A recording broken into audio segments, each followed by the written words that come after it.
mga idol, nandito tayo sa Barangay Nyugan sa highway at meron pong aksidente rito at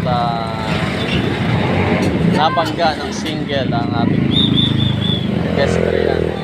Tumawid po at nabangga po ng ating mga single.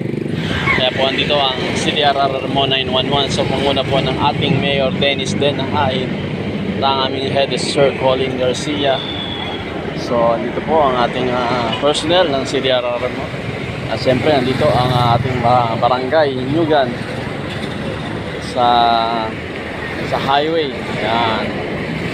So lagi pong paalala po ng idol ng Kapuyaw na mag-ingat po, no?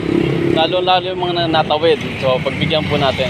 At siyempre ito, walang helmet. Ako, delikado ka sir. Walang helmet.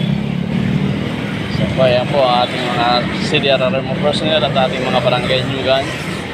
So yun po mga idol. Lagi pong paalala po ng idol ng Kapuyaw. Mag-ingat po. At may pamilya po kayong uwian. Maraming salamat po. God bless you.